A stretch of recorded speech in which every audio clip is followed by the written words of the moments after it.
الحمد لله الأكرم الذي خلق الإنسان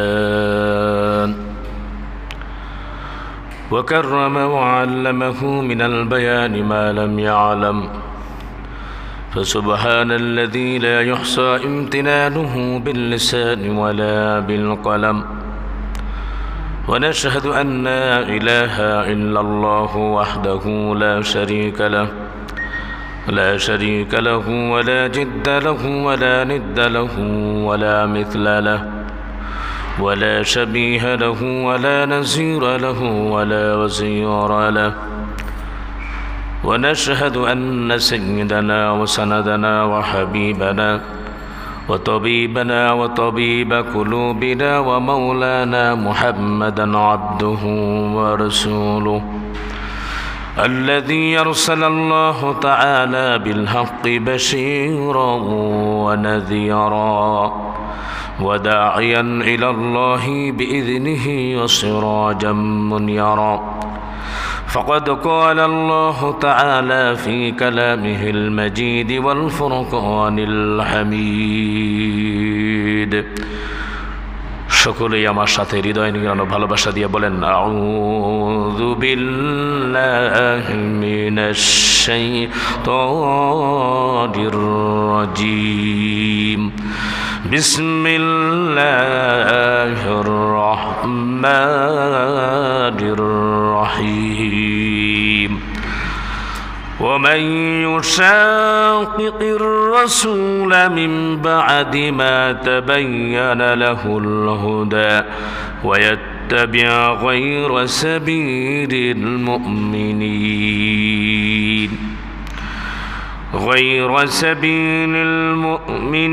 نوله ما تولى ونصليه جهنم وساءت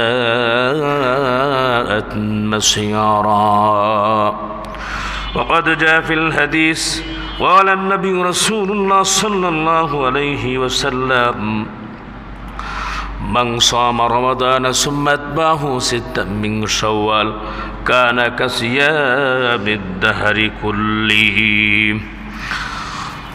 رواه مسلم وقد جاء في الحديث قال النبي رسول الله صلى الله عليه وسلم تركت فيكم أمرين لن تضلوا ما تمسكتم بهما كتاب الله وسنة رسوله صلى الله عليه وسلم رواه مسلم وقال الله تعالى في شان حبيبه ومحبوبه ومعشوقه مخبرا وآمرا إن الله وملائكته يصلون على النبي يا أيها الذين آمنوا صلوا عليه وسلموا تسليما اللهم صل على محمد وعلى آل محمد كما صليت على إبراهيم وعلى آل إبراهيم إنك حميد مجيد اللهم بارك على محمد وعلى آل محمد كما باركت على إبراهيم وعلى آل إبراهيم إنك حميد مجيد أبو سلطان مدينة محبت السكينة نور سے معمر سینہ مشک سے بہتر فسینہ بلغ العلا بکمالہ کشف الدجى بجماله حسنت جميع خصاله صلوا عليه وآله اللہ اللہ کیا مبارک نام ہے اللہ اللہ عاشقوں کا کام ہے اللہ اللہ ایچی شیرین استونام شیر شکر می کند جہنم تمام لا الہ الا اللہ لا الہ الا اللہ لا الہ الا اللہ لا الہ الا اللہ لا إله ইল্লাল্লাহ লা ইলাহা ইল্লাল্লাহ মুহাম্মাদুর রাসূলুল্লাহ সাল্লাল্লাহু আলাইহি ওয়াসাল্লাম। আলহামদুলিল্লাহ, উপস্থিত ঐতিহ্যবাহী বাইতুন নূর জামে মসজিদের কমিটির সম্মানিত সদস্যবৃন্দ, আমার চোখের মনে মাথার তাজ হযরত উলামা ইকরাম, হুফাজ ইকরাম, দূর দূরান্ত থেকে এলাকা থেকে আগত দিনদার ইমানদার মুত্তাকি ফরেজগার ভাইয়েরা, সম্মানিত মুরব্বিয়ান ইকরাম, মুরব্বিয়ান আওয়াম, কলিজার টুকরা সম্মানিত যুবক ভাইয়েরা, পর্দার অন্তর আড়ালের মুহতারামা মা ও বোনেরা, আমরা সকলেই আল্লাহ সুবহানাহু ওয়া তাআলার দরবারে অসংখ্য অগণিত শুকরিয়া জ্ঞাপন করছি। আল্লাহ সুবহানাহু ওয়া তাআলার দরবারে যে আল্লাহ সুবহানাহু ওয়া তাআলা আমাদেরকে রহম করলেন, করম করলেন, দয়া করলেন, অনুগ্রহ করলেন, ভালোবাসলেন, হায়াতকে বৃদ্ধি করলেন। যে আল্লাহ সুবহানাহু ওয়া তাআলা আমাদেরকে জুমার আহ্বানে সাড়া দিয়ে আমাদেরকে জুমার ফরজ নামাজের পূর্বে কোরআন এবং হাদিসের আলোকে প্রয়োজনের আয়োজনে তত্ত্বতাত্ত্বিক কিছু আলোচনা শোনার জন্য তৌফিক এনায়েত করলেন। আমরা মাবুদের দরবার এলাহিতে শুকর আদায়ার্থে আমরা সকলেই বলছি আলহামদুলিল্লাহ। আর একবার বলছি আলহামদুলিল্লাহ। আমরা শুকর আদায় করছি আল্লাহ সুবহানাহু ওয়া তাআলার দরবারে যে আল্লাহ সুবহানাহু ওয়া তাআলা আমাদেরকে মুসলমান করে আল্লাহ রাব্বুল আলামিন সৃষ্টি করলেন। আমরা সকলে বলি আলহামদুলিল্লাহ। আমরা শুকর আদায় করছি যে আল্লাহ সুবহানাহু ওয়া তাআলা আমাদেরকে পৃথিবীতে অগণিত মাখলুক থেকে আল্লাহ সুবহানাহু ওয়া তাআলা আমাদেরকে মানুষ হিসাবে সৃষ্টি করলেন। আমরা সকলে বলি আলহামদুলিল্লাহ। আমরা শুকর আদায় করি আল্লাহ সুবহানাহু ওয়া তাআলার দরবারে যে আল্লাহ রাব্বুল আলামিন আমাদেরকে পৃথিবীতে অগণিত পয়গম্বরের উম্মত থেকে বাছাই করে শেষ জামানার আখিরি জামানার নবীর উম্মত, শ্রেষ্ঠ উম্মত হিসাবে আমাদেরকে আল্লাহ পাক বাছাই করলেন, যাচাই করলেন, নির্বাচিত করলেন। আল্লাহ সুবহানাহু ওয়া তাআলার দরবারে শুকর আদায়ার্থে আবার বলছি আলহামদুলিল্লাহ। সম্মানিত ভাইয়েরা, আমার প্রিয় হাজিরিন, আমি আপনাদের সম্মুখে আপনাদের খেদমতে সূরা নিসার 115 নম্বর আয়াতের তেলাওয়াত করলাম, পাশাপাশি মুসলিম শরীফের হাদিস নিয়েছি। আল্লাহ পাক যদি তৌফিক এনায়েত করেন ইনশাআল্লাহ এর আলোকে কিছু আলোকপাত করব। আমরা ধারাবাহিকভাবে আলোচনা শুনছিলাম রমজানের পরেই আমাদের কি বরণীয়, আমাদের কি করণীয়, আমাদের কি অর্জনীয়, এই বিষয়ে আমরা শুনছিলাম। বিশেষ করে গত আলোচনায় আমরা শুনছিলাম যে শয়তান সিরাতুল মুস্তাকিম, সহজ সরল সঠিক পথে, জান্নাতের পথে মোমেনদেরকে ঢুকতে দিবে না, যেতে দিবে না। ধারাবাহিকভাবে সে উম্মতে মুহাম্মাদির সাথে শত্রুতা পোষণ করে আল্লাহ বিমুখ করবে, নবী বিমুখ করবে, জান্নাতের পথে প্রতিবন্ধকতা সৃষ্টি করবে, বিভিন্ন রকমের কাটার জাল সে বিস্তার করবে। সে শয়তানের কাটা থেকে পরিপূর্ণভাবে নিজেকে আত্মরক্ষা করে কোরআন এবং হাদিসের আলোকে নবীর সুন্নাত অনুযায়ী জীবন যাপন করে পরকালের পাথেয় জোগাড় করে আল্লাহর সম্মুখে দাঁড়াবো এবং আমরা আল্লাহ সুবহানাহু ওয়া তাআলার কাছে তার ওয়াদাকৃত যে পুরস্কার, সেই জান্নাতের আমরা সৌভাগ্যবান একজন জান্নাতি আমরা হব। তো আল্লাহ রাব্বুল আলামিন কালামে মাজিদে বলেছেন সূরা ফাতিরের 6 নম্বর আয়াতে আল্লাহ তাআলা বলছেন, ইন্নাশ শাইতানা লাকুম আদুউন ফাত্তাখিযুহু আদুওয়া ইন্নামা ইয়াদউ হিজবাহু লিয়াকুনু মিন আসহাবিস সাঈর। জোরে বলি আল্লাহু আকবার। আল্লাহ রাব্বুল আলামিন বলেছেন, ইন্নাশ শাইতানা লাকুম আদু, শয়তান তোমাদের শত্রু। জোরে জোরে আওয়াজ দিয়ে বলবেন, শয়তান আমাদের কি? আরো একটু আওয়াজ দিয়ে বলেন কি?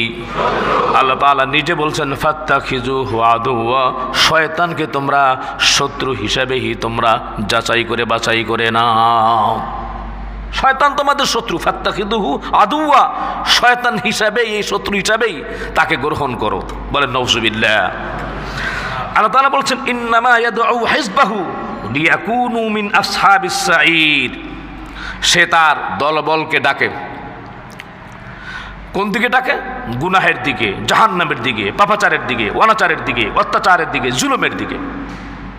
আর আল্লাহ তাআলা বলছেন তার দলভুক্ত যারা হবে তারা হবে আসহাবিস সাঈর, জ্বলন্ত আগুনের, তারা অগ্নিদগ্ধ হিসেবে তাদেরকে শাস্তি দেওয়া হবে, তারা সেই আগুনের বাসিন্দা হবে। জোরে বলেন নাউজুবিল্লাহ। সম্মানিত ভাইয়েরা আমার, তাহলে আমরা বুঝলাম শয়তানের কাঁটা বর্তমান কম না বেশি? আর জোরে বলেন কম না বেশি? অনেক অনেক। আর এর জন্য আমাদেরকে কি করতে হবে? আমাদেরকে এই শয়তানের যে কাঁটাগুলি আছে এগুলো অ্যাভয়েড করে চলতে হবে আল্লাহ এবং আল্লাহর নবীর পথে। যারা না চলবে, যারা বিরোধিতা করবে, তাদের জন্য পরকালে জাহান্নাম। জোরে বলেন নাউজুবিল্লাহ।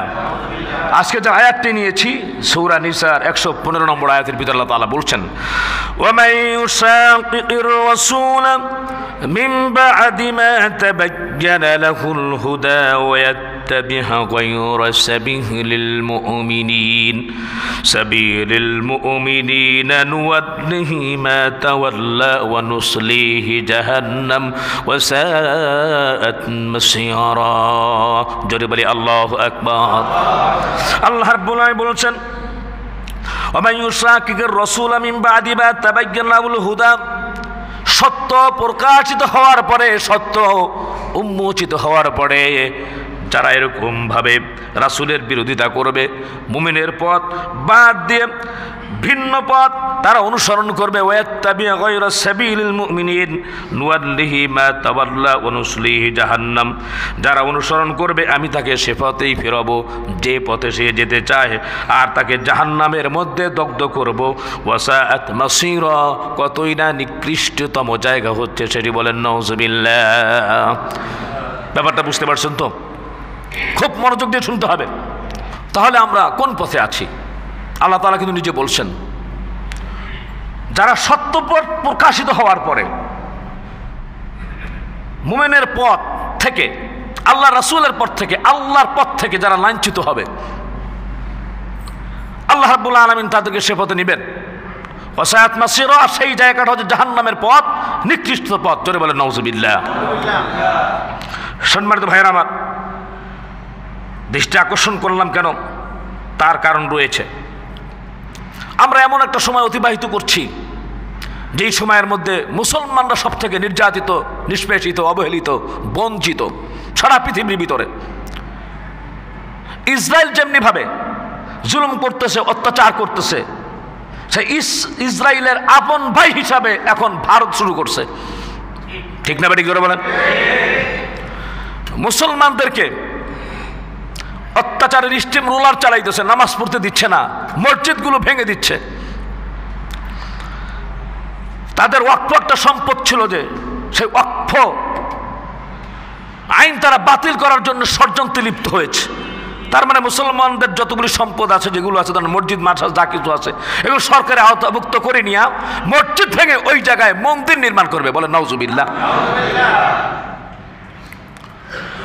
তো এমন একটা অবস্থা, গাজার ভিতরে মুসলমানদেরকে নির্বিচারে শেষ করে দিচ্ছে, ছোট ছোট বাচ্চাদেরকে মারছে।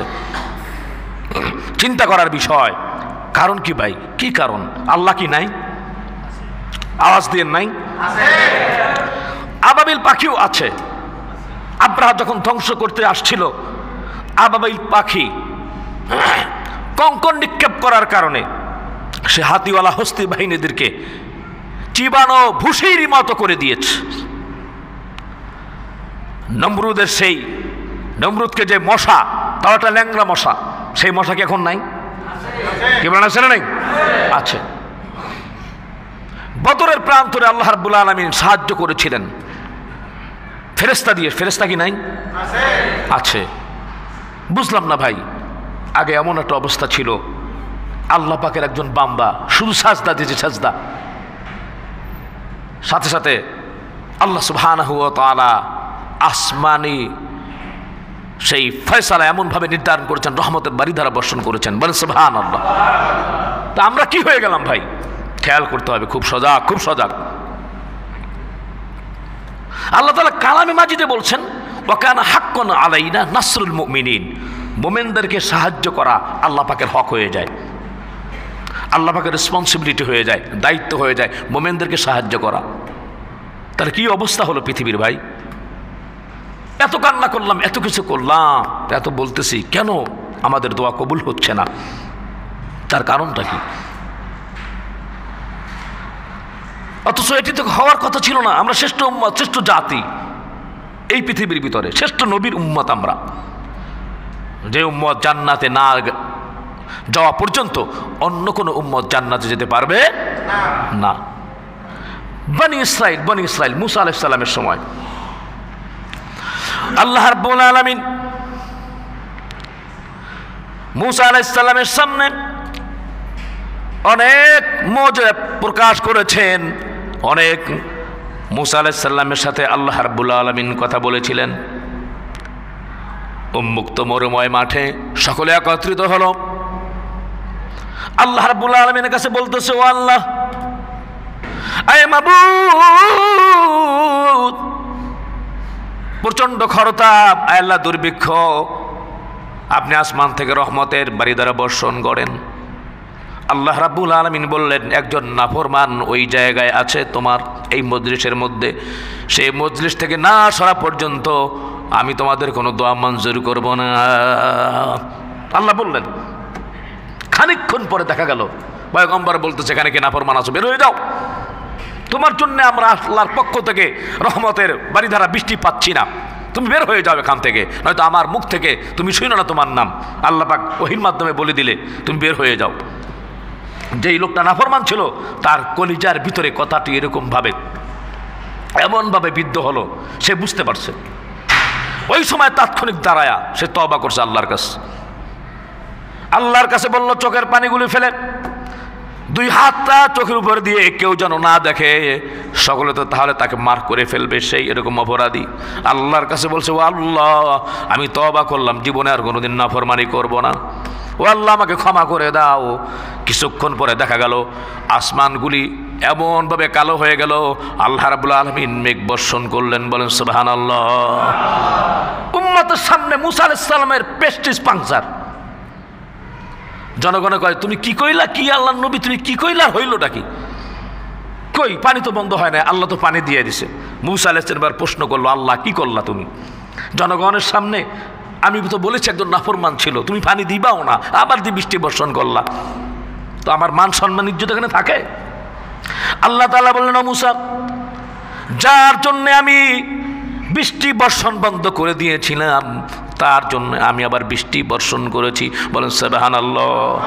সে তো আমার বান্দা, তওবা করেছে, আমার সামনে চোখের পানিগুলো ছেড়ে দিয়ে মাপ চেয়েছে, এর জন্য আমি তার তওবার বদৌলতে এই মুহূর্তে বৃষ্টি বর্ষণ করেছি। বলেন সুবহানাল্লাহ। তাহলে আমরা বনি ইসরাইলের সেই উম্মত থেকেও খারাপ হয়ে গেলাম। চিন্তা করার বিষয়। বনি ইসরাইলের উম্মত, আর আমাদের কত দাম, কত ইজ্জত আমাদের, কি অবস্থা? আল্লাহ পাকের নুসরাত আসতেছে না কেন? কোরআনের ভিতরে সে প্রমাণ তো আছে, ওয়াকানা হাক্কান আলাইনা নাসরুল মুমিনিন। আমাদের দেশে তো এমন আল্লাহর ওলি ছিল যারা এরকম ভাবে যাওয়ার জন্য কোনো সাঁকো ছিল না, নদী ছিল না, যা নামাজ বিছাই তো আল্লাহ পাক পার করাই দিস। আমরা তো শুনেছি এসব কথাগুলি, আমরা যেরকম শুনেছি, মাত্র 17 জন সিফা সালার এসে শাহফারান ইয়ামিনী মুজাররদ রহমাতুল্লাহ আলাইহি তাকবীর ধ্বনি দিয়েছিল। রাজা গৌরগোবন্তের মসনদ চূর্ণ বিচূর্ণ হয়ে মধ্যাহ্ন ভোজন ছেড়ে শিরকি দিয়ে পলায়ন করেছে। তাহলে আমরা কি মুসলমান হইলাম ভাই? চিন্তার বিষয়, চিন্তার বিষয়। এই যে রমজান চলে গেল, আমরা তাকওয়াকে কি ধরে রাখতে পেরেছি কিনা? আহা, অনেকে মনে করি, অনেকের কথা অনেকে মনে করি আমি 5 ওয়াক্ত নামাজ পড়ি, রোজা রাখি, আমি আবার দাড়িও রাখি, কিন্তু আমার মধ্যে পাপ আছে, একটা গীবতের পাপ। একটা কথা খেয়াল রাখবেন সম্মানিত ভাইয়ের আমার, 1 লক্ষ রাকাত নফল নামাজ যদি আপনি পড়েন আর আপনি যদি গীবত করলেন, নাউজুবিল্লাহি মিন যালিক, ওই 1 লক্ষ রাকাত নামাজই আপনার পাংচার হয়ে গেল। একটা গীবত করলেন, আপনি তো শেষ করে দিলেন আপনি একটা মিথ্যা কথা বললেন। আপনি সবকিছু সব ইবাদত করেন, নামাজ পড়েন, 5 ওয়াক্ত মসজিদে আছেন, সবকিছু করেন, আপনি আপনার আত্মীয়র হক, প্রতিবেশীর হক, বোনের হক আপনি মাইরা খাইলেন, শেষ আপনার। তাহলে কি করতে হবে? আমরা বুঝলাম যে ইবাদতের সাথে সাথে পাপ বর্জন করতে হবে, পাপ বর্জন করতে হবে, গুনাহ বর্জন করতে হবে। গুনাহ করা যাবে না। লাভ কি? আপনি সারাদিন আপনি তসবিহ টিপলেন, আপনি অফিসে যাই আপনি কি করলেন? ঘুষ খাইলেন, তো শেষ হয়ে গেল সব। মিথ্যা কথা বললেন, গালাগালি করলেন, একদিক দিয়ে সব দিক দিয়ে ভালো। সন্তানদের হক দিচ্ছি না, স্ত্রীর হক দিচ্ছি না, এরকম যদি অবস্থা হয়, আমি আপনাদেরকে ইবাদতে, নফল ইবাদতে যে আমি নিরুৎসাহিত করতেছি সেটি না। আমি ইবাদত তো অবশ্যই করবেন, সাথে সাথে কি করতে হবে? পাপ বর্জন করতে হবে। সাথে সাথে কি করতে হবে? পাপ বর্জন করতে হবে। 1 লক্ষ রাকাত আপনি নফল নামাজ পড়লেন, ইবাদত করলেন, 1 লক্ষ বার আপনি কালেমা পড়লেন, তাসবিহ পড়লেন, আর আপনি গীবত করলেন না। তাহলে যে গীবত যে করলেন না আপনি, আপনার আমল যে গুনাহ হলো না, সেটা 1 লক্ষ রাকাত নামাজের থেকে এবং সেটা ইবাদতের থেকে বেটার। ইয়া আইয়ুহাল্লাযীনা আমানু দুখুলু ফিস-সিলমি কাফা। আল্লাহ তাআলা বলছেন পরিপূর্ণভাবে তোমরা উদখুলু ফিস-সিলমি কাফা, পরিপূর্ণভাবে ইসলামের মধ্যে দাখিল হও এবং প্রবেশ করো। কিন্তু আমরা পারি না। অত্যন্ত চিন্তার বিষয়, আফসোসের বিষয়। ঘটনা কি তাহলে? আল্লাহ পাক আছেন, কেন সেই নুসরাত সাহায্য আমরা কেন পাচ্ছি না? কেন পাচ্ছি না? অথচ নবী করিম সাল্লাল্লাহু আলাইহি ওয়াসাল্লাম বলছেন, তারাকতু ফীকুম আমরাইন লান তাদিল্লু মা তামাসসাকতুম বিহিমা কিতাবাল্লাহ ওয়া সুন্নাত রাসূলি সাল্লাল্লাহু আলাইহি ওয়াসাল্লাম। I am living for you two things, the Quran and Sunnah. 2টা জিনিস তোমাদের জন্য রাখলাম। কয়টা জিনিস? 2টা। লাঞ্ছিত হবে না, অপমানিত হবে না, বঞ্চিত হবে না, নির্যাতিত হবে না, নিষ্পেষিত হবে না। কোরআন এবং হাদিস চললে, অনুযায়ী চললে, কোরআন এবং হাদিসের আমল করলে। আমরা মুসলমান, আমরা আমাদের কালচার ভালো লাগে না, একটু খেয়াল করতে হবে। মসজিদে আসি, নামাজ পড়ি, রোজা রাখি, সব কাজগুলি করি। আমি কি নবীর সুন্নাহ অনুযায়ী বিয়ে করেছি কিনা? আমি কি আমার নবীর সুন্নাহ অনুযায়ী আমি পোশাক পরি কিনা? মসজিদে যেমনিভাবে সুন্নাহ অনুযায়ী থাকে, অফিসে পারি কিনা? বাসায় তেমনিভাবে থাকে কিনা? আমি আমার চুলের কাটিংটাকে নবীর সুন্নাহ অনুযায়ী হচ্ছে কিনা, নাকি ওয়েস্টার্ন কালচার, তাদের কালচার অ্যাকসেপ্ট করছি?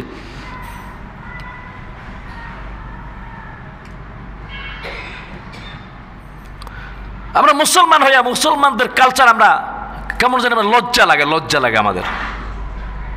এর জন্য ভাই, সুন্নাহ মানতে পারি না দেখে, পরিপূর্ণভাবে কোরআন সুন্নাহ আমরা মানতে পারি না বিধায় আল্লাহ পাকের নুসরত আসতেছে না। নাহলে এত চোখের পানি বৃথা যেতে তো পারে না। খাদ্যের ভিতর ভেজাল দেই, মানব ভেজাল দেই। নামাজ পড়লে নামাজের মধ্যে খুশু নাই, ইবাদতের মধ্যে খুশু নাই। হিংসা, পরনিন্দা, পরগীবত, পরচর্চা আমাদের মধ্যে আছে। আগের যুগে তো শয়তানের কাঁটা এমন ছিল, এখন ডিজিটাল কাঁটা শয়তানের। ঘরের ভিতরে আপনাকে বসে আপনাকে পাপাচারে লিপ্ত করবে, বাইরে যাওয়া লাগবে না। ইউটিউবের মধ্যে আপনি পাপ আপনি করতে পারবেন, শয়তানের কাঁটা। টিকটকের ভিতরে আপনার শয়তানের কাঁটা, ফেসবুকের ভিতরে শয়তানের কাঁটা, মেসেঞ্জারের ভিতরে শয়তানের কাঁটা, আরো যত আজে বাজে আছে, এগুলো শয়তানের কাঁটা। এই সময় তো এক সময় ছিল না। মোবাইলের কারণে, এক মোবাইলের কারণে কত সংসার নষ্ট হয়ে গেছে, এক মোবাইলের অপব্যবহার করার কারণে হাজার হাজার লক্ষ লক্ষ পরিবার ধ্বংসের ভিতরে নিমজ্জিত। সম্মানিত ভাইয়েরা আমার, চিন্তার বিষয়। ঘুমিয়ে থাকার সময় নাই। আপনি ঘুমাবেন কি? ঘুমাবেন। ইসরায়েল আক্রমণ করতেছে, শেষ করে দিল। গাজায় হিন্দের জন্য সামনে প্রস্তুতি গ্রহণ করেন মিয়া। ভারতের আগ্রাসনের হামলা আসতেছে সামনে বাংলাদেশের মধ্যে। মিয়া কি করেন আপনি মুসলমান না? ঘুমায় রয়েছেন, আপনি মনে করতেছেন পার পাওয়া যাবে, মনে করতেছেন না। এর জন্যে আগে থেকে ইমানদার হন, খাঁটি ইমানদার হন, নাহলে আসমান থেকে সাহায্য পাওয়া যাবে না। আসমানের সাহায্য পেতে হলে আল্লাহর সাথে সুসম্পর্ক বজায় রাখতে হবে, কোরআন এবং সুন্নাহ অনুযায়ী চলতে হবে। নবীর মহাব্বত অন্তরের ভিতর বদ্ধবল থাকবে, উঠতে বসতে চলতে ফিরতে, অফিসে, বাসায়, মাঠে, ময়দানে, সব জায়গায়। আল্লাহ আমাদেরকে বোঝার তৌফিক দান করুন। আমরা সকলে বলি আমিন। সম্মানিত ভাইয়ারা আমার, প্রিয় হাজিরিন, তো রমজান মাসে আমরা বিভিন্ন সওয়াবের ভিতরে আমরা নিমজ্জিত ছিলাম। তেলাওয়াত করেছি, নামাজ পড়েছি, রোজা রেখেছি, মিথ্যা বর্জন করেছি। এখন সেই ধারাবাহিকটা, যে ধারাবাহিকতা আছে, এটা আমাদের জন্যে বজায় রাখতে হবে, নয়তো সকল আমল ব্যর্থতায় পর্যবসিত হয়ে গেল। আল্লাহ তাআলা বলছেন সূরা নাহলের 92 নম্বর আয়াতে, ওয়ালা তাকুনু কাল্লাতী নাকাদাত গাজলাহা মিন বা'দি কুওয়াতিন আনকাসা। আল্লাহ রাব্বুল আলামিন বললেন, তোমরা সেই মহিলার মতো হয়ো না, কষ্ট করে যে রশি সুন্দরভাবে সে পাকাইল ব্যবহার করার জন্যে, আর যখন রশি পাকানো হলো নিজের ইচ্ছায় আবার সেটা খুলে কেটে টুকরো টুকরো করে দিল। জোরে বলেন নাউজুবিল্লাহ। সম্মানিত ভাইরা আমার, সাহাবীদের ইমানের পাওয়ার কেমন ছিল, সারা পৃথিবী দেখে তাদেরকে ভয় পাইত। আর আজকে সম্মানিত ভাইয়েরা আমার, যত সন্ত্রাসী, যত আগ্রাসন আছে, ইসরায়েল, আমেরিকা আছে, আরও যা কিছু আছে, মুসলমানরা এগুলোকে দেখে ভয় পায়। যারা বলেন ঠিক না বেঠিক? চোখের সামনে গাজাকে শেষ করে দিল, ফিলিস্তিনে নির্বিচারে গুলি বর্ষণ করলো, বিভিন্ন রকমের হামলা। সৌদি আরব একটা কথা বলল না, অন্যান্য দেশগুলি মিলে একটা ইসরায়েলের বিরুদ্ধে নিন্দা প্রস্তাব পর্যন্ত তারা পাশ করতে পারলো না। ঠিক কিনা? জোরে বলেন। বারবার আমরা বলেছি ইসরায়েলি পণ্যগুলি বয়কট করো। সম্মানিত ভাইয়ার আমার, এখনো রাস্তার মাথায় দেখবেন অনেক দোকানে ইসরায়েলি পণ্য আছে না নাই? জোরে বলেন। আছে। আমরা পারলাম না বর্জন করার জন্যে, অর্থাৎ মুখে যেটা বলি ভালোবাসা, নবীকে ভালোবাসি, সেটা অন্তরে নাই, কার্যে পরিণত করতে পারি না, যার কারণে আজকে আমাদের এই অবস্থা। হযরত ওমর ফারুক রাদিয়াল্লাহু তাআলা আনহুর জামানায় হযরত ওমর ফারুক হুযায়ফা রাদিয়াল্লাহু তাআলা আনহু সহ কয়েকজনকে রোম দেশে পাঠাইলেন। রোম সম্রাট বলতো যে, শোনো, মুসলমানদের অনেক, তাদের এরকমভাবে অনেক ক্ষমতা, অনেক কিছু, ইমানের জোশের কথা শুনেছি, তাদেরকেও যদি পাও আক্রমণ করবা না, যদি তোমরা গ্রেফতার করতে পারো তাহলে আমার কাছে নিয়ে আসবা। হুযায়ফা রাদিয়াল্লাহু তাআলা আনহু সেনাপতি ছিল, তাকে নিয়ে আসা হলো। অল্প মাত্র কয়েকজন, 40-45 জনের মতো হবে, তাদেরকে ধরে আনা হলো। হুযায়ফা রাদিয়াল্লাহু তাআলা আনহু দেখতে শুনতে সুঠামদের অধিকারী ছিল। হুযায়ফা রাদিয়াল্লাহু তাআলা আনহুর সামনে টপ দিল, দেখো তুমি ইসলাম যে গ্রহণ করেছো, কি পেয়েছো তুমি? এখন যদি তুমি খ্রিস্টান হয়ে যাও, আমি যেটা কথা বলি সেটা রাখি এবং লিখিত সকলের সামনে, এই রাজ্যের অর্ধেক দিয়ে দিব। আমার একটা ষোড়শী কন্যা আছে, বাকি যদি তুমি এরকমভাবে আমার পরে রাজা হও, বাদ বাকি পুরো রাজ্যের অধিকারী হবা, আর আমার মেয়ের জামাতা তোমাকে বানাতে চাই।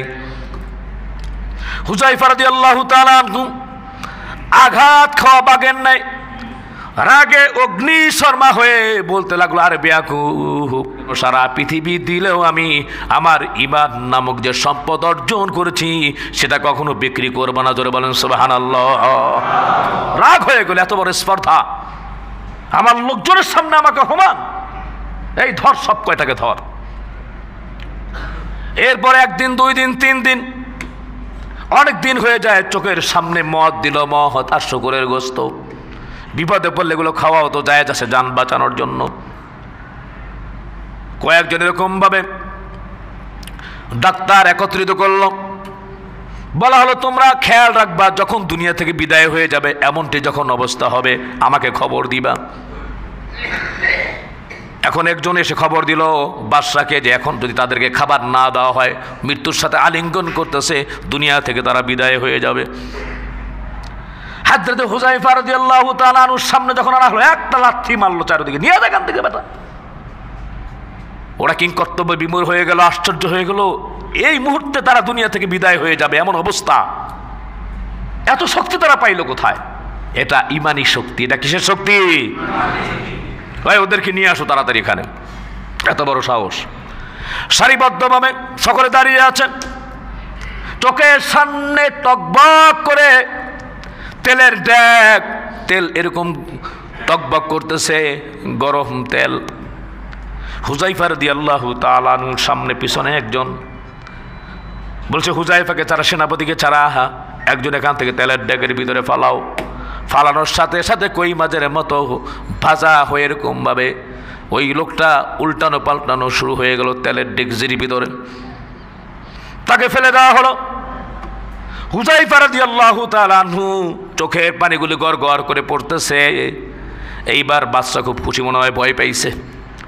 হুযায়ফা রাদিয়াল্লাহু তাআলা আনহুর সামনে আনা হলো। বুঝতে পেরেছি, চিন্তার কোনো কারণ নাই, তোমাকে দেখে আমার খুব পছন্দ হয়েছে, আমি কিন্তু আগের কথায় আছি, অসুবিধা নাই, আমি আমার আগের কথায় আছি, তুমি রাজি কিনা বলো। হুযায়ফা রাদিয়াল্লাহু তাআলা বললেন, আরে বেয়াকুব, একটা তেলের ডেক তুই সামনে এনেছিস, আল্লাহ আমাকে পরীক্ষার মধ্যে ফেলাইছে, আল্লাহকে যে আমি কত ভালোবাসি কি প্রমাণ দেব আমি? চোখের পানিগুলো ছেড়ে দিয়ে আল্লাহকে বললাম, ও আল্লাহ, হুযায়ফার সামনে একটা মাত্র গরম তেলের ডেক কেন, 1000 যদি এরকম ভাবে গরম তেলের ডেক থাকে, 1000টা যদি জীবন দিতা তেলের ডেকের ভিতরে ছাপায়া দিয়া বুঝাই দিতাম, ও আল্লাহ আমি তোমাকে কত ভালোবাসি, রসুলকে ভালোবাসি, ইসলামকে আমি কত ভালোবাসি, বলেন সুবহানাল্লাহ। আল্লাহ আমি দেখাই দিতাম। বাদশাহ কথা শুনে তো ওর চোখ কপালে উঠে গেল, বলে কি সামনে মৃত্যু, এই কথা বলতে পারে? ও কলিজার ভিতর ওর পানি নেই, ভয় পেয়ে গেছে, যারা মানুষ না, এরা দেবতা টাইপের কিছু হবে, এদেরকে মারলে আমি বেশি দিন টিকবো না। এখন তার অবস্থা এরকম হলো যে ছেড়ে দে মা, কেঁদে বাঁচি।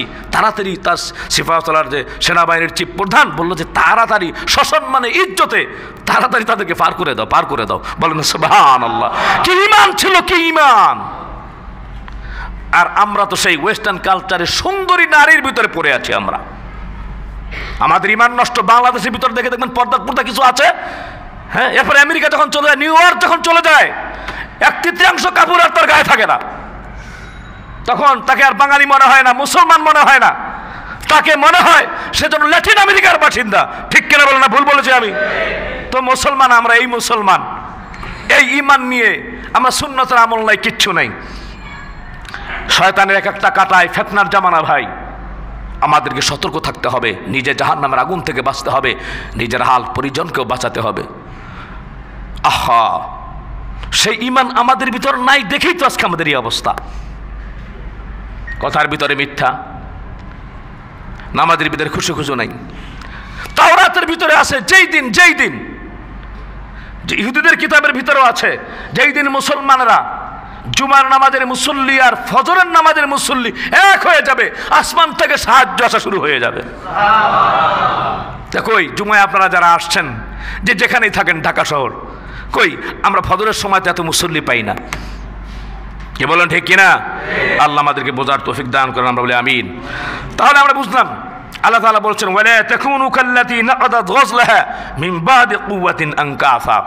সেই মহিলার মতো হইও না যেই মহিলা নিজে কষ্ট করে রশি পাকালো প্রয়োজনের আয়োজনে কাজের জন্যে, আবার নিজেই আবার সেটাকে ছেড়ে কেটে দিল। অর্থাৎ তাকে অবলম্বন করলাম আমরা আধ্যাত্মিক চেতনায় উজ্জীবিত হয়ে, আমরা আমাদের নিজেদের রূহটাকে হসপিটালে ভর্তি হওয়ার পরে সজীব করেছিলাম, রমজানের পরে আবার আমল কমায়া দিয়া আবার আমরা আগের মতো হয়ে গেছি।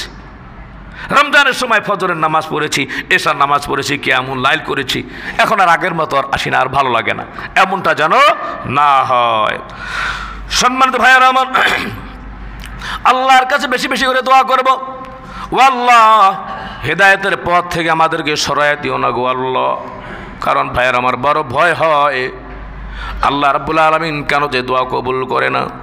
আগে কত ওলি বুজুর্গ ছিল, আল্লাহর ওলি যারা ছিল, তাদের চোখের পানি আল্লাহ কোনোদিন সহ্য করতেন না। আল্লাহ রাব্বুল আলামিন জমির ভিতরে তাদের কথা শুনেছেন, মুসলমানদেরকে বিজয় দান করেছেন। আমার মনে হয় আমাদের ঈমান এত দুর্বল হয়ে গেছে, আল্লাহর দরবারে কান্না করলো, আমার মনে হয় এখন আর সেরকমভাবে আবাবিল পাখির মাধ্যমে আল্লাহ পাকের সাহায্য মনে হয় আসবে না। মনে হয় এরকমভাবে মশা, সাধারণ একটা মশা দিয়া নমরুদের মতো লোককে ধরাশায়ী করা হলো, আর ফেরেশতাদের মাধ্যমে বদরে আল্লাহ পাক সাহায্য করেছেন। আমরা যদি খাঁটি মুমিন যদি না হই, আল্লাহ যারা বলছেন ওয়াকানা হাক্কান আলাইনা নাসরুল মুমিনিন, মুমিনদেরকে সাহায্য করা হক হয়ে যায়, মনে হয় আমরা সাহায্য পাবো না। আমাদের কালচার টুপিকে আমাদের ভালো লাগে না, বিধর্মীদের কত রকমের ষড়যন্ত্র নাটকে সিনেমায় চলতেছে। মানুষ যদি অপমান করে, কাউরে বিদ্রুপ করে, কথায় কথায় বলে বেটা তুই আমার টুপি পরাইতে আইছস, বলে কি বলে না? জোরে বলেন, তুই আমার টুপি পরাইলি তার মানে কি তুই আমার বেজ্জতি করলি? আস্তাগফিরুল্লাহ আস্তাগফিরুল্লাহ আস্তাগফিরুল্লাহ। শিখ যারা আছে ভাই, হ্যাঁ যারা পাগড়ি পরে হরভজন সিং নামের একজন ক্রিকেটার ছিল না? কই তার চুল দেখতে পারছেন আপনারা? পাগড়ি লাগায় পরে পুরো সারা বিশ্বে সে খেলাধুলা করে, অসুবিধা কি ভাই? আর আমরা টুপি পরতে পারি না? হ্যাঁ, আমার টুপি আমি ঠিকমতো নবীর পড়তে পারি না, আমার চুলটা ঠিকমতো কাটতে পারি না নবীর সুন্নাহ অনুযায়ী, দাড়িটা আমার নবীর সুন্নাহ অনুযায়ী রাখতে পারি না। সব কিছু চলে, বিয়েটা নবীর সুন্নাহ অনুযায়ী চলে না। ডেকসেট লাগবে, সে সাজগুজ লাগবে, পার্লার লাগবে, না গেলেই হয় না ভাই। আসমানি সাহায্য কিভাবে আসবে? তাহলে আমাদের ভিতরে সেই যে বিশ্বাস, ভালোবাসা, নবীর প্রতি মোহাব্বত, ভালোবাসা পরিপূর্ণভাবে 100% হইল না।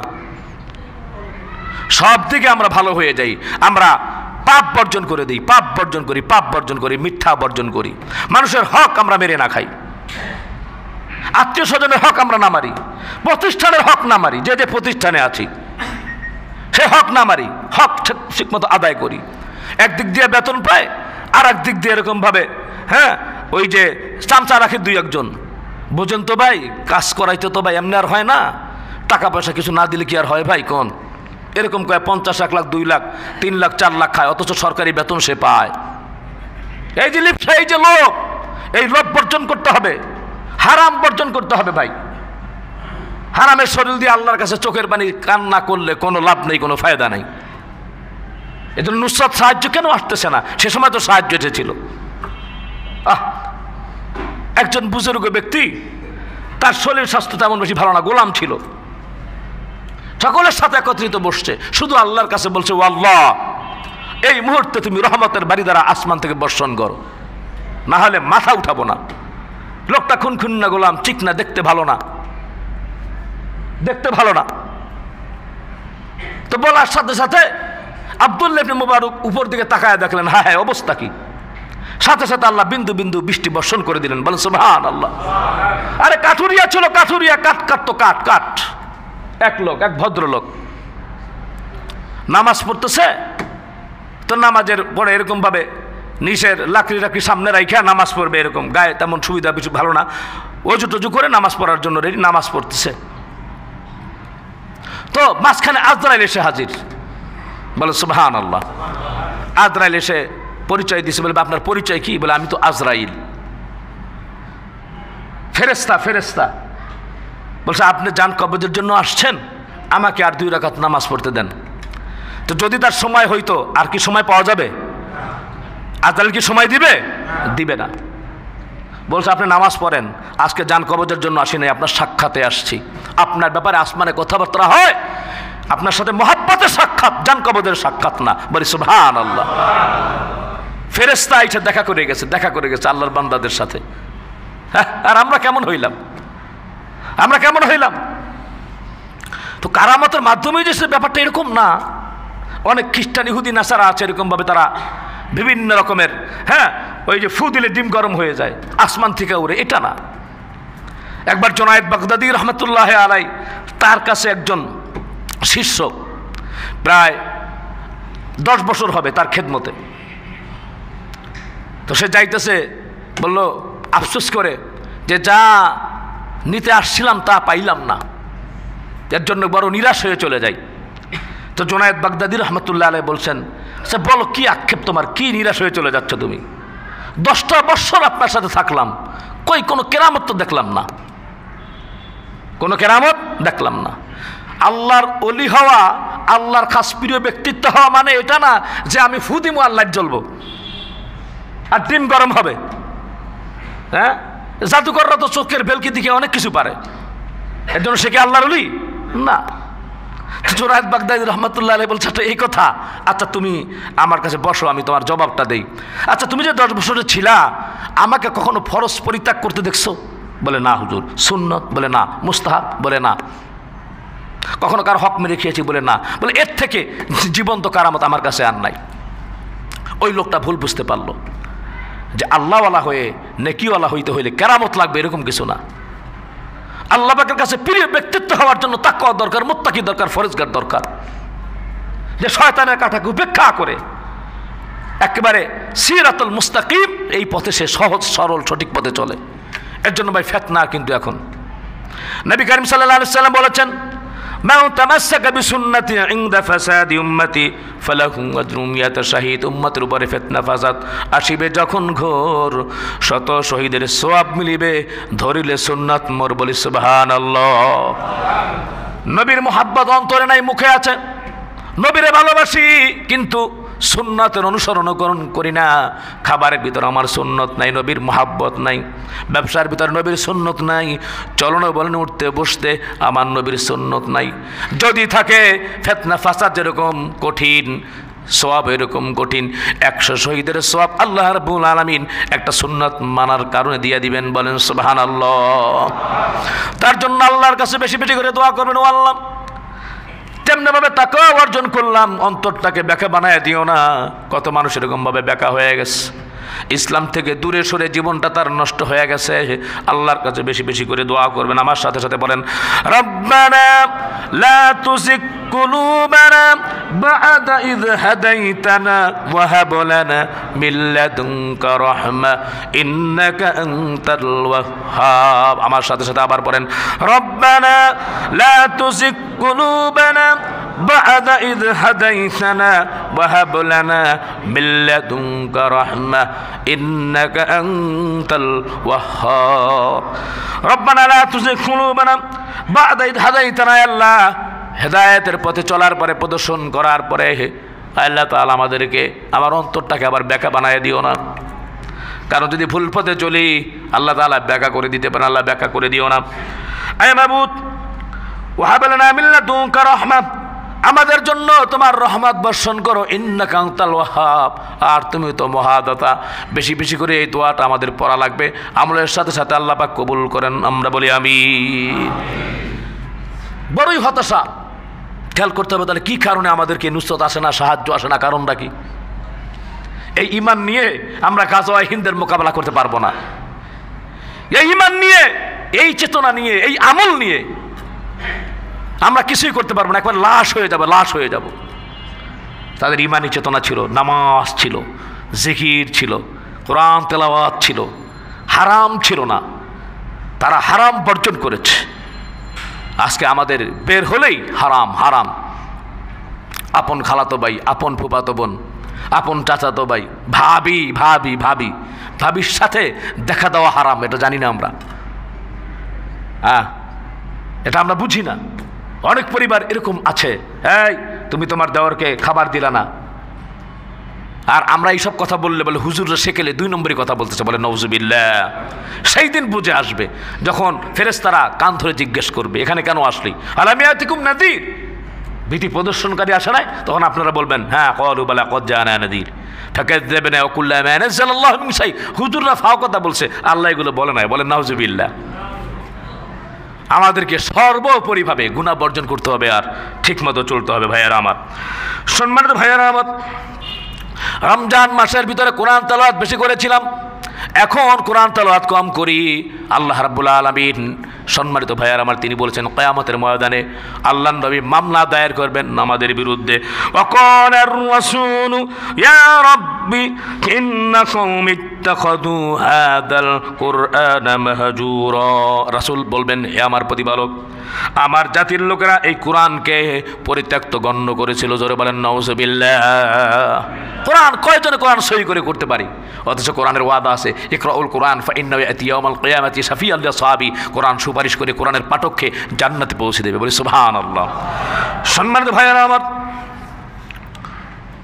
আমরা আল্লাহ সুবহানাহু ওয়া তাআলার পথে বেশি বেশি করে ডাকবো, আর এরকমভাবে আল্লাহর পথে আমাদেরকে আত্মনিয়োগ করতে হবে। আল্লাহ রাব্বুল আলামিন বলছেন, ওয়া ক্বালা রাব্বুকুম উদউনি আস্তাজিব লাকুম ইন্নাল্লাযীনা ইস্তাকবিরুনা আন ইবাদাতি সায়াদখুলুনা জাহান্নামা দাখিরিন। জোরে বলি আল্লাহু আকবার।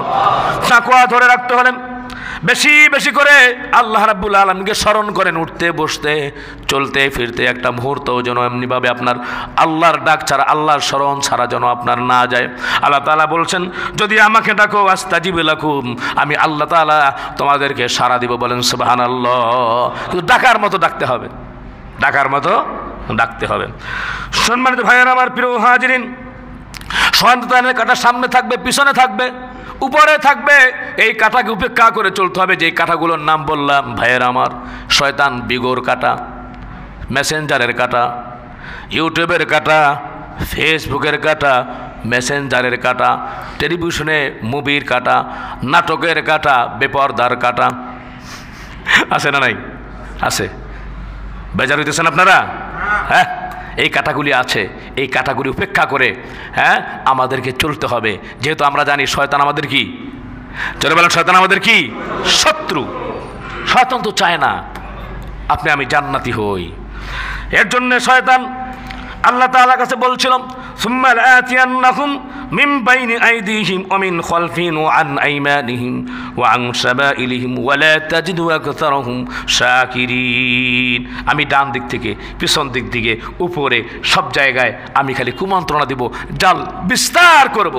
হ্যাঁ, কারণ এই সম্মানিত ভাইয়ের আমার, এটা যদি আমরা ধরে না রাখতে পারি, আহা, শয়তানের যদি পদাঙ্ক অনুসরণ করে, আল্লাহ তাআলা বলেছেন ক্বালা খুরুজ মিনহা মাদমুমান মাদহুরা লামান তাবিআকা মিনহুম লাআমলাআন্না জাহান্নাম মিনকুম আজমাইন। আল্লাহ তাআলা বলছেন তোরা যারা অনুসরণ করবে, তোর কথা যারা শুনবে, তোকে শুদ্ধা সব কড়ে ঢুকাবো। শয়তান কিন্তু তার ধারাবাহিকতা ঠিক রাখতে পারে নাই। মুআল্লিমুল মালায়েকা হয়েছিল, ফেরেশতাদের সর্দার হয়েছিল, হ্যাঁ, তাকওয়ার গুণে গুণান্বিত হয়েছিল, ধারাবাহিক রক্ষা করতে পারে নাই। এর জন্য সারা জীবনের জন্য লাঞ্ছিত অপমানিত হয়ে গেছে। আমরা কি শয়তানের মতো হতে চাই? না। ইবাদত কম করে নাই। আপনি আমি কি ইবাদত করেছি? মুফাসসির ইকরাম বলেছেন যে পৃথিবীর এমন একটা পবিত্র জায়গায় নাই যে এই জায়গার ভিতরে শয়তানের সেজদা পড়ে নাই। হাজার হাজার লক্ষ লক্ষ বছর শয়তান ইবাদত করেছে। সেই শয়তান আল্লাহ পাকের কাছে অহংকার করার কারণে সারা জীবনের জন্য অপমানিত হয়ে গেল। আর আমাদেরকেও সে অপমানজনক জায়গায় নিতে চায়। এর জন্য শয়তানের পদাঙ্ক অনুসরণ করা যাবে না। কাঁটা বিস্তার করছে, কাঁটাগুলি খুলে খুলে খুলে খুলে আমরা চলবে ইনশাআল্লাহ। আমরা সর্বগুণে গুণান্বিত হব। আল্লাহ পাক আমাদেরকে তৌফিক দান করেন, আমরা বলি আমিন। সম্মানিত ভাইয়েরা আমার, শেষে একটা কথা, তা হচ্ছে গাজা এবং ফিলিস্তিনের জন্য বেশি বেশি করে আমরা চোখের পানিগুলো ছেড়ে আল্লাহর দরবারে কাঁদব। হয়তো এমন হতে পারে কার চোখের পানি আল্লাহ কবুল করেন, বলা যায় না, ঠিক কিনা যারা বলেন। এখানে মনে হয় একজন রাতে নামাজ পড়ে এই যে গাজার জন্য, ফিলিস্তিনের এই ভাই বোনদের জন্য কেঁদেছেন কিনা আমি জানি না। কাঁদতে হবে বেশি বেশি করে, আল্লাহর কাছে রাতে কাঁদবেন। আর সাদাকাতু তারাকুল বালা, বেশি বেশি করে গাজা ফিলিস্তিনের মা বোনদের, তাদের নাজাতের জন্য বেশি বেশি করে দান করবেন ইনশাআল্লাহ। পারবেন তো ইনশাআল্লাহ? কারণ এই আপনি এখান থেকে 50 টাকা দান করলেন, হতে পারে সেই জায়গায় আল্লাহ রাব্বুল আলামিন বোম্বিং বন্ধ করে দিবেন। হয়তো বড় আফসোস এবং পরিতাপের বিষয়, মূসা আলাইহিস সালাম যেখানে শুয়ে আছেন, ইব্রাহিম আলাইহিস সালাম যেখানে শুয়ে আছেন, কিভাবে বোম্বিং হয়?